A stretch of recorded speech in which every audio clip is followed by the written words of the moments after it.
Hi, my name's Luke Nelson-Neal. I work for London Early Years Foundation and I'm going to show you how to make spinach and butterbean macaroni cheese. It's a really amazing dish that goes down really well in my nursery setting. The children really love the creamy texture of the pasta and the grilled melted cheese on top.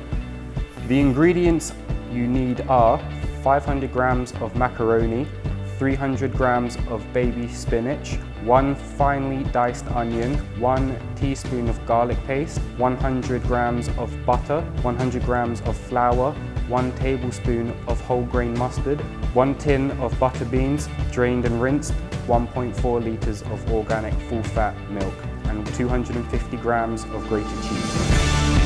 First, start off by preheating the oven to 200 degrees Celsius or gas mark 6. And then I would start by cooking the pasta in boiling water until it's soft, and then I'll set it aside until I need it later. Get 25 grams of butter, put it in the pan, saute the onions and garlic until it's soft for about 5 minutes. Add the rest of the butter, let it melt.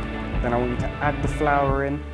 The trick to getting a smooth sauce is to make sure you add in the milk bit by bit into the flour and stir it continuously. The last thing you want is a lumpy sauce.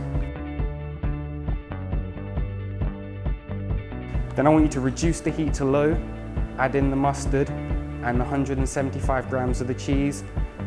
Add the fresh or frozen spinach. The spinach and butter beans really adds an extra layer of nutrition to this dish. Cook it for another 3 to 5 minutes, stirring occasionally to prevent it from burning on the bottom. Add the butter beans and the cooked macaroni to the sauce, mix well, pile it into an oven dish, scatter the remaining cheese on the top, and put it in the oven for 25 minutes until it's golden on top.